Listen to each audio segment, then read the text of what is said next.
حنا في 2025 تنعيشوا في واحد العالم اللي تيهتم بزاف بالمظاهر. غير انت ولا انتي الا مشيتي تسكرولي في انستغرام ولا تيك توك دابا لابد غادي يطلع لك شي فيديو تاع شي واحد عنده شي بادي زوين تيفليكسي، ولا شي بنت اللي عندها داك البادي شيب اللي انت كتحلمي بها. من الجزء اللي ما تيوريوهش ليك من وراء هذا الجسم المثالي هي واحد الحاجه سميتها بادي ديسمورفيا. السلام الخوت، مرحبا بكم في فيديو جديده. ديما تنقول لكم انا باقي جديد في الدومين تاع كونتنت كرييشن، داكشي علاش كنتمنى تخليو لي الاراء ديالكم في كومونتير. الا كانت شي حاجه زوينه خليها، الا كانت شي حاجه خايبه نبدلها.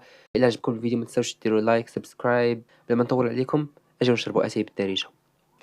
انت ولا انت دابا اللي سولتك على باتي ديسمورفيا ما غتعرفهاش، وحتى الا عرفتيها غيكون الجواب ديالك غالبا هو تيوليو يبانو لك شي اعراض في الجسم ديالك واخا يكونوا صغار تيعقدوك.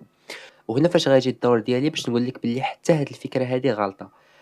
body dysmorphic disorder هو واحد المرض mental يعني بسيشيك فين الشخص تيولي obsessed بالاغلاط اللي عنده في الجسم ديالو، سواء صغار تيبانوا ليه غير هو او لا كبار تيقدروا يشوفوهم حتى الناس الاخرين، لدرجه انت ولا انت فاش تكونوا تشوفوا في المرايه تيبانوا لكم شي حوايج ما كاينينش في الجسم ديالكم اصلا، شي حوايج اللي انت كيبانوا لك خايبين لشي درجه اللي كبيره الا وريتيهم لشي واحد اخر غادي يقول لك ما بان ليا والو.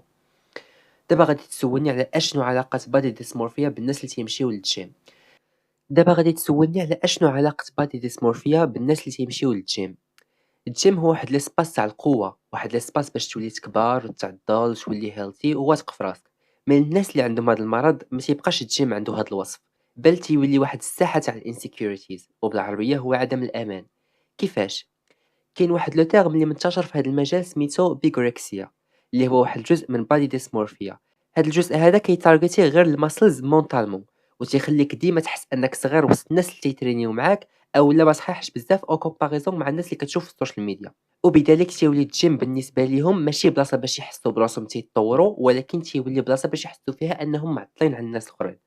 غادي يجيكم هذا الموضوع غير هضره خاويه ولا، حيت حنا كشعب مغربي باقيين ما مرتاحينش اننا نتلاقاو مع الجانب البسيشيك ديالنا، وتنعاملوه بحال راه واهم وما تيأثرش علينا. ما نخليو هاد الهضره الفيديو الجاي. من ما بين المشاكل اللي تيجيو مع البادي ديسمورفيا هما الانكزايتي والديبريشن، لدرجه الناس تيوليو يعزلوا راسهم باش ما يشوفهم حتى واحد، وما تيوليوش قادرين انهم يشوفوا في المرايه يتصوروا، ولا ما كيبقاوش انسان اللي هو سوشيال.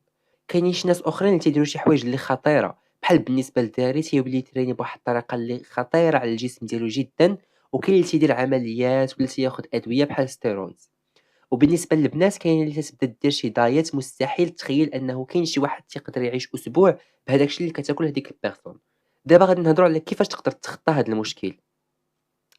اول حاجه وهذه بالنسبه لكاع المشاكل هو انك تعترف به، تجلس مع راسك وتحاول تفكر واش الجسم اللي انا فيه دابا عاجبني، واش نقدر نحسن منه بشي طريقه اللي عقلانيه وغيرها.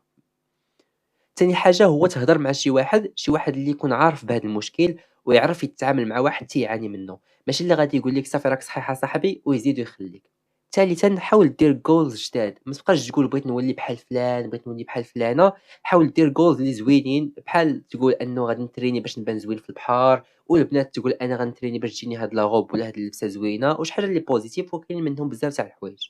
غتكون الحلقه ديال اليوم كتسال هنايا. الى عجبكم الفيديو ما تنساوش ديروا واحد لايك سبسكرايب وتخليو لي كومنت فيه الاراء ديالكم. نتلاقاو في فيديو جاي. تهلاو.